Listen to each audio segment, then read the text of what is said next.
नमस्कार दोस्तों, मैं डॉक्टर मुकेश एक बार फिर आपका स्वागत करता हूं आपके चैनल एस्ट्रो नक्षत्र 27 पे।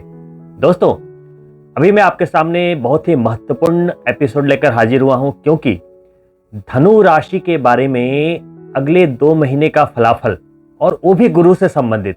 जी हाँ, जैसा कि आपको पता होगा 14 सितंबर को 14 सितंबर को देवगुरु वक्री होते हुए पुनः शनिदेव की राशि मकर में गोचर कर चुके हैं और वहां नीच भंग राज योग बनाते हुए अगले 67 डेज यानी करीब करीब 2 महीने तक वहीं पे रहने वाले हैं। तो इस गोचर का आपको क्या फल मिलेगा, और ये फल महत्वपूर्ण इसलिए हो जाता है क्योंकि आपके राशि के स्वामी ही गुरु हैं। दोस्तों, देव गुरु बृहस्पति और कोई नहीं बल्कि भगवान श्री कृष्ण के पुत्र हैं। आश्चर्य हुआ सुनकर? जी हाँ, आप अगर ब्रह्म वैवर्त पुराण पढ़ेंगे, उसमें अध्याय 56 प्रकृति खंड में यह कथा आई है कि ऋषि अंगिरस की पत्नी का बार बार गर्भ का खंडन हो जाता था उनके कर्म दोषों के कारण। तो ब्रह्मा जी के सुझाव के बाद उन्होंने श्री कृष्ण की 1 वर्ष तक कठोर तपस्या की। उनकी तपस्या से प्रसन्न होकर भगवान श्री कृष्ण ने उन्हें वरदान दिया कि मेरे ही अंश से आपके पुत्र का जन्म। उनके पुत्र का जन्म हुआ।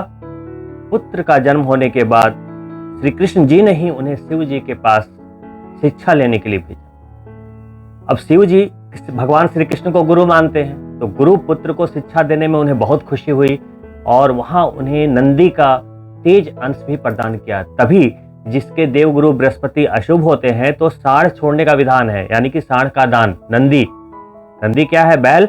नंदी के कारण जो उन्होंने अंश दिया है, तो आपने देखा होगा कि कई लोग साढ़ का दान करवाते हैं, साढ़ छुड़वाते हैं, ऐसा आपने देखा होगा। तो एक तरीके से ये कौन हुए? श्री कृष्ण के पुत्र हुए। शास्त्रों में 7 तरह के पुत्रों का वर्णन किया गया है जो आपके पुत्र कहलाते हैं।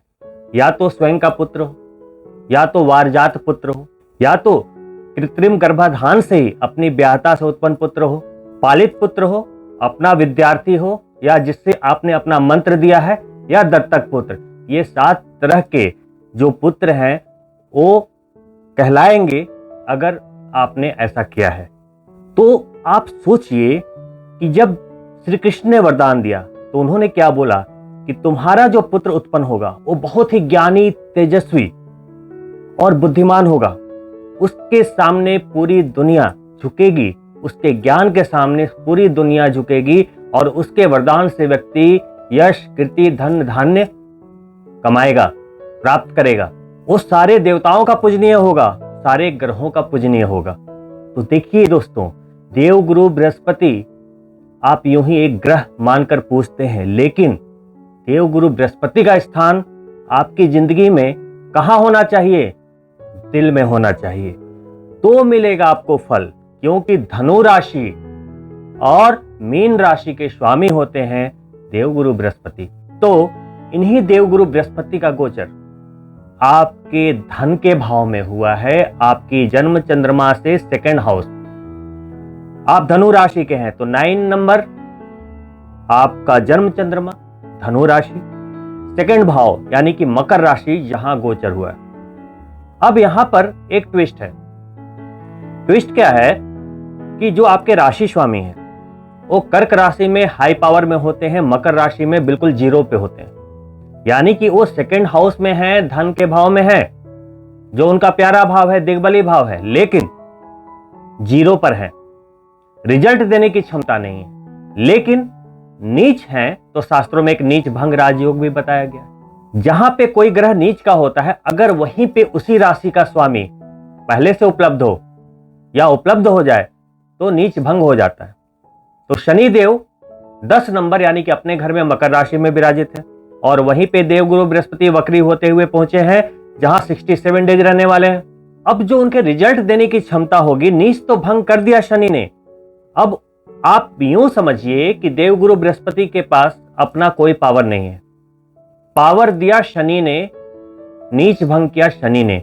तो जो भी दिया हुआ है वो शनि का दिया हुआ होगा।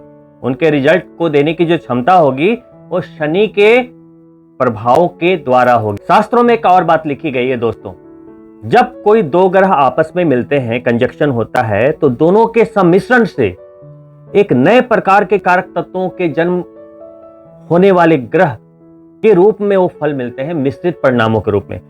तो शनि कौन है? आपके सेकंड हाउस के धन के मालिक, धनेश और कर्म फलदाता।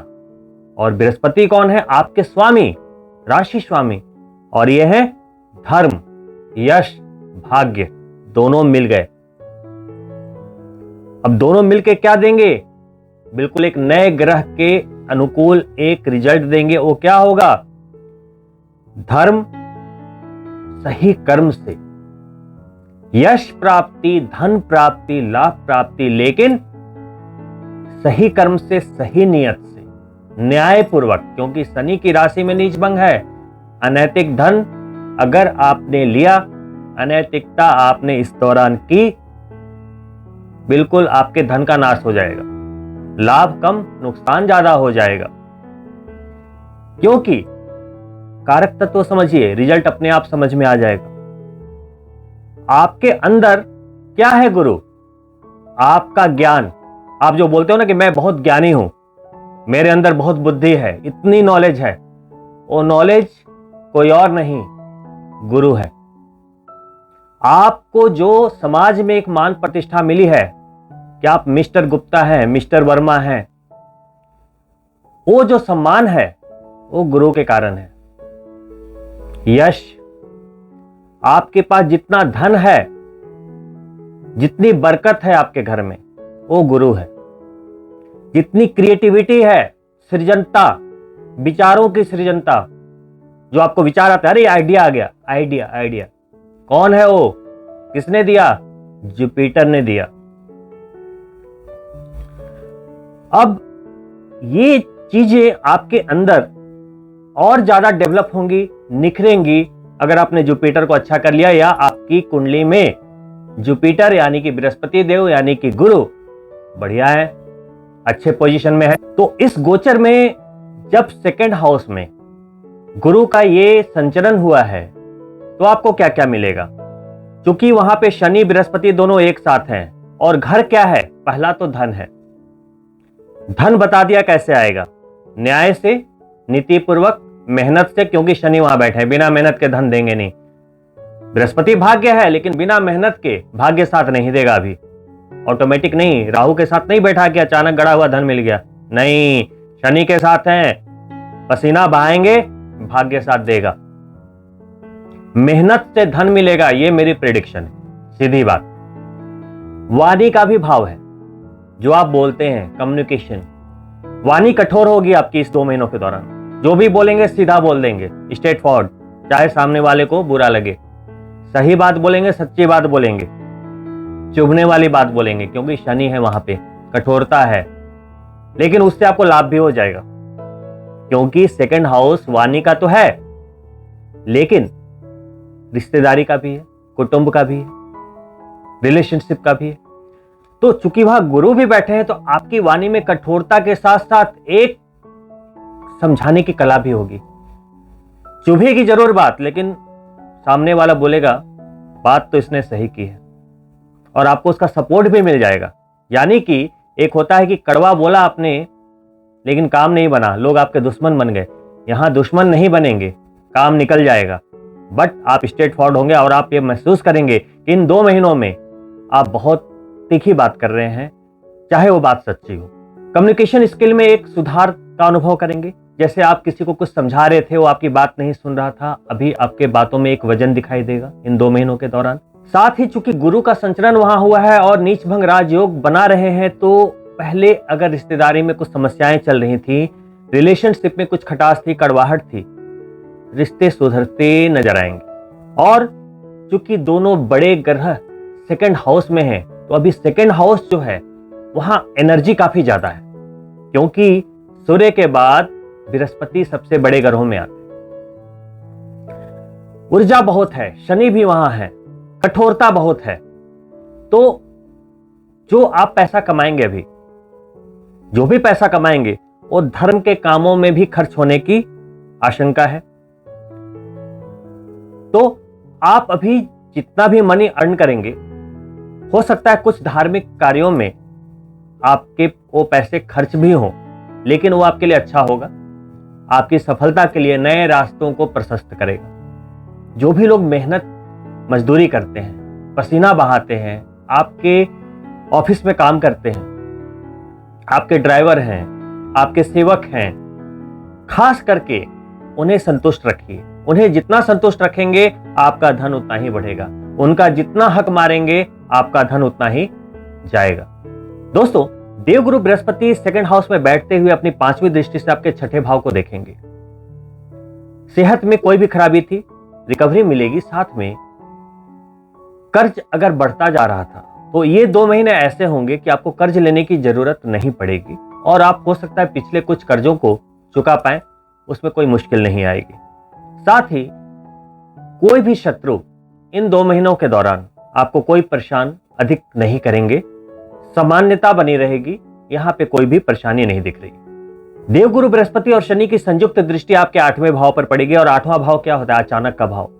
जहां देवगुरु बृहस्पति आपके राशि के स्वामी है, वहीं शनि भगवान की दृष्टि वहां जाएगी, जो कि भी अभी वक्री है 11 अक्टूबर तक, और आपकी 7.5 का अंतिम पड़ाव यानी कि अंतिम 7.5 चल रही है। लेकिन अभी अक्टूबर, नवंबर, दिसंबर और उधर के 4 महीने अप्रैल तक, यानी कि 7 मंथ, 7 महीने अभी भी 7.5 के बाकी हैं। दबाव 100% महसूस कर रहे हैं, क्योंकि दबाव आप पर नहीं, आपके चंद्रमा पर है, तो दबाव रहेगा ही रहेगा। और जन्म चंद्रमा कौन है? गुरु। गुरु की राशि में चंद्रमा है, तभी तो आप धनु राशि के हैं।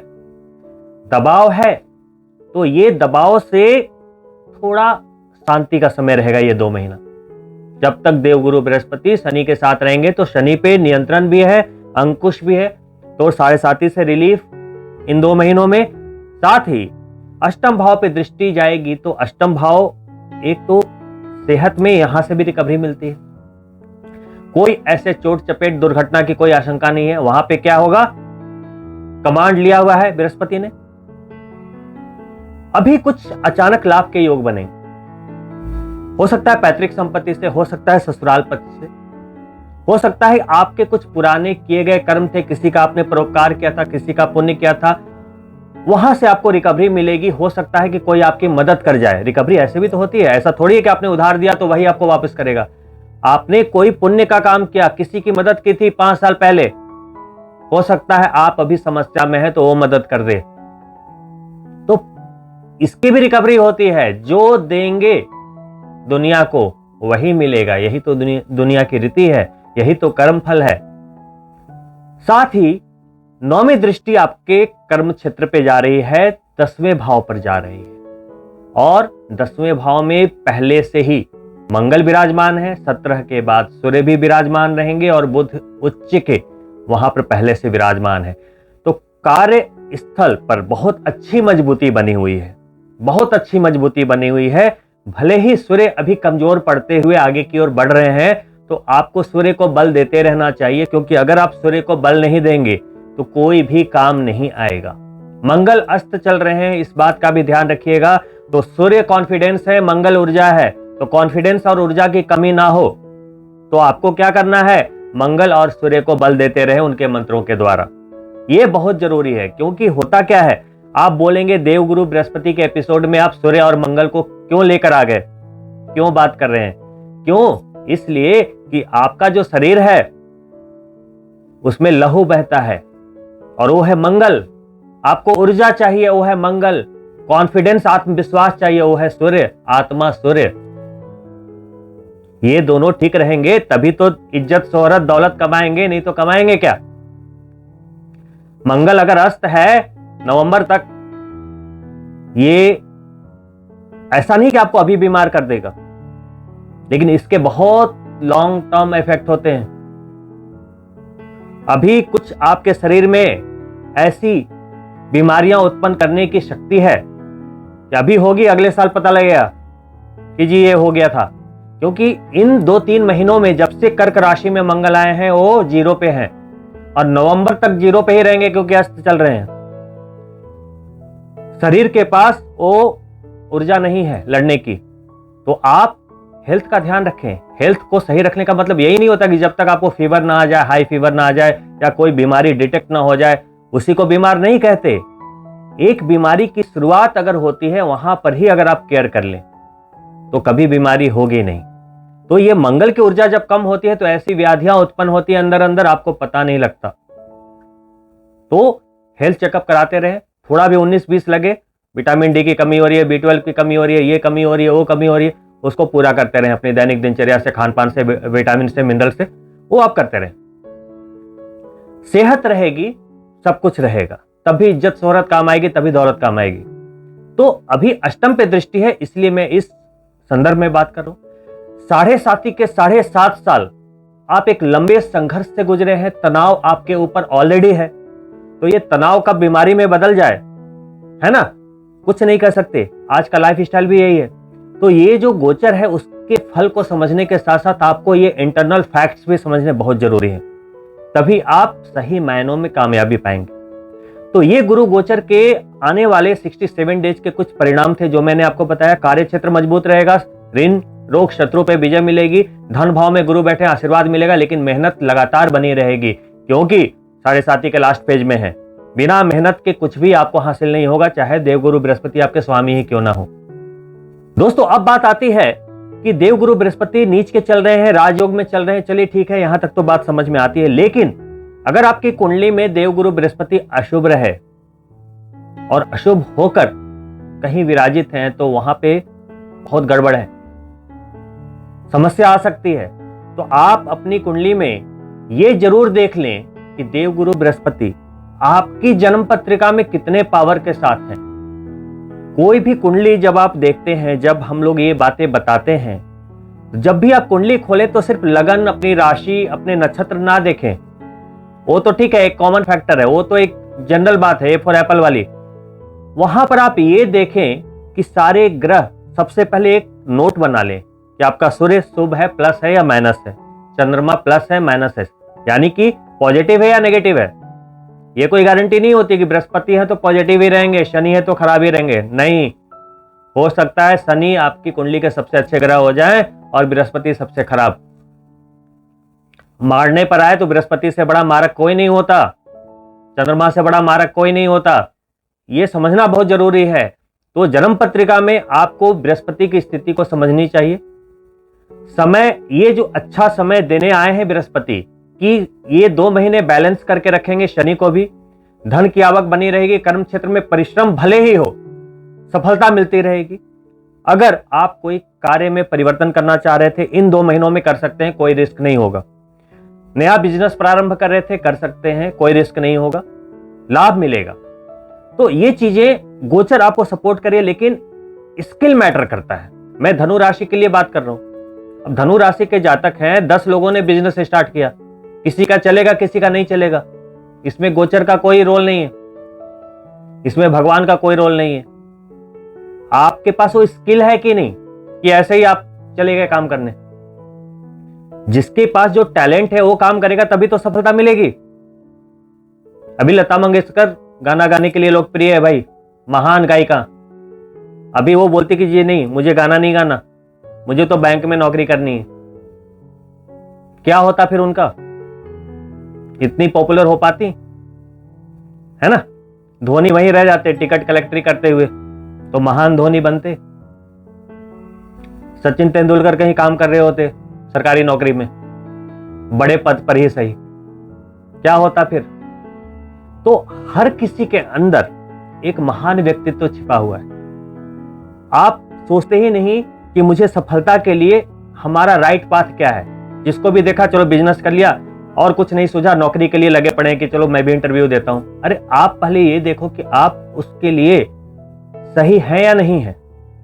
आपकी नीड क्या है? आपके घर का खर्चा है 1 लाख और नौकरी का फॉर्म भर रहे हो 25,000 की। आपके घर का खर्चा है 2 लाख, आप ऐसा बिजनेस कर रहे हो कि उसमें 50,000 और 1 लाख की कैपेसिटी है, तो कैसे काम चलेगा? आपके अंदर का टैलेंट तो पहचानो।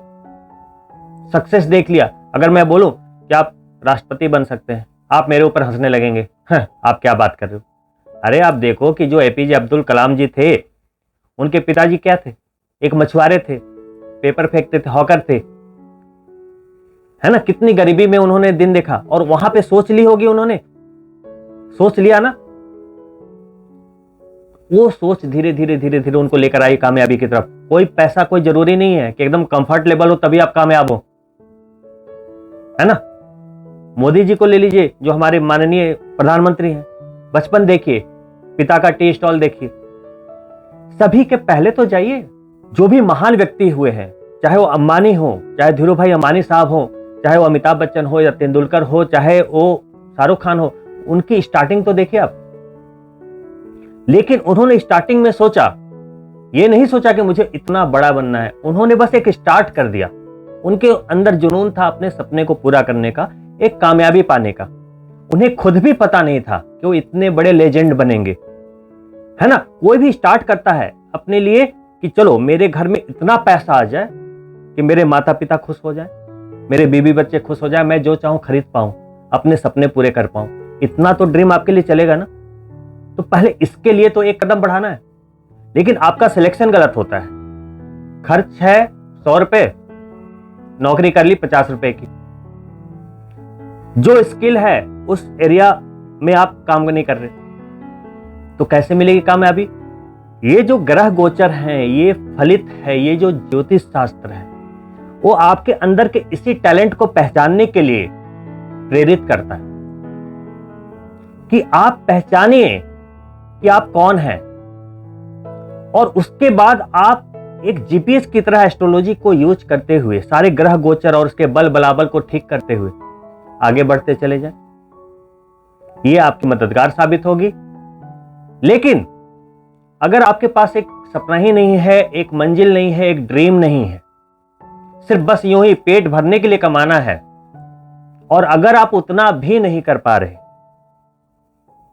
तो ना तो गोचर में कोई फॉल्ट है, ना तो सूर्य चंद्रमा राहु केतु में कोई फॉल्ट है। खुद को देखना पड़ेगा आपके अंदर क्या कमी है। उम्मीद करता हूं ऐसे ही गोचर के वीडियोस देखेंगे आप और अपने आप के अंदर की प्रतिभा को पहचानेंगे, अंदर के जो इंस्टिंक्ट है उसको पहचानेंगे और उसे समझाएंगे कि yes you can do it. तो हमारा ये बताना सार्थक होगा। जब भी मैं किसी की भी पत्रिका देखता हूं, विश्लेषण करता हूं, जो उनकी कुंडली के प्रारब्ध होते हैं वो कहीं आसपास ही नजर आते हैं। अगर किसी की पत्रिका में फैशन डिजाइनर बनना लिखा है तो वो दिखेगा कि वो पढ़ाई में कुछ ऐसा ही ढूंढ रहा था, कुछ क्रिएटिव ढूंढ रहा था। मैं देखता हूं कि किसी की पत्रिका में स्टार बनना लिखा है, सिंगिंग क्षेत्र में जाएगा ये, या कुछ डांस वांस करेगा, आर्टिस्ट बनेगा, कलाकार बनेगा। उसकी कुंडली में जब देखता हूं तो कुछ ना कुछ वीनस से संबंध मिलता है। तो लोग इर्द गिर्द ही होते हैं। किसी का बहुत अच्छा सरकारी नौकरी का योग है तो देखेंगे कि वो सरकारी नौकरी की तैयारी कर रहा है। किसी का बिजनेस करने का योग है तो मैं देखूंगा कि इसका मरकरी बहुत अच्छी स्थिति में है, तो बिजनेस के लिए उसका माइंड चल रहा है। यानी कि ग्रह दशा बचपन से ही आपको उस ओर पुश करते हैं। हम उसे पहचान नहीं पाते और गलत रास्ते में जाने के कारण कामयाबी नहीं मिलती। ये ग्रह गोचर आपको तभी सपोर्ट करेंगे जब आपका रास्ता सही हो। अगर आप सही रास्ते पे नहीं जा रहे हैं, वहां पे 50 तरह की कठिनाइयां आएंगी, तो आप समझ जाइए कि आपकी कुंडली के प्रारब्ध में वो नहीं है। मान लीजिए कि आप जॉब कर रहे हैं, बार बार वो छूट रही है, बार बार छूट रही है, बार बार छूट रही है, कामयाबी नहीं मिल रही है, और जॉब मिल भी रही है तो वहां आप कंफर्टेबल नहीं हो, सैलरी नहीं मिल रही है, बॉस परेशान कर रहा है, वहां पे पॉलिटिक्स हो रहे हैं आपके खिलाफ, यानी कि जॉब आपके लिए नहीं बना। फिर कुछ और ट्राई करें, फिर आप या तो अपने टैलेंट से या कुछ और। दुनिया में बहुत भरे पड़े हैं, ऑप्शन से ऑप्शंस हैं। आप अपना दिमाग बंद कर लेते हो कि हमारे पास कोई रास्ता ही नहीं है, ऑप्शन ही ऑप्शन है। सोचो तो सही, हर समस्या का समाधान है, बस देर है अपनी आंखें खोलने की। तो उम्मीद करता हूं आपको मेरे द्वारा दी गई जानकारी पसंद आई होगी। अगर आपको पसंद आई है तो कृपया लाइक करें और अपने मित्रों के लिए इसे जरूर शेयर भी करें। अगर आप हमारे चैनल से नए जुड़े हैं तो प्लीज सब्सक्राइब करें और बेल बटन जरूर ऑन कर लें, ताकि मेरे द्वारा दी गई जो भी इंफॉर्मेटिव वीडियोज के नोटिफिकेशन आपको समय समय पर मिलते रहें और आप उसका फायदा उठाते रहें। दोस्तों, मैं बहुत जल्द दूसरे वीडियो में मिलता हूं और भी एक गोचर के साथ। तब तक के लिए नमस्कार और आपको ऑल द बेस्ट। आप जिंदगी में बहुत बहुत कामयाब हो। नमस्कार।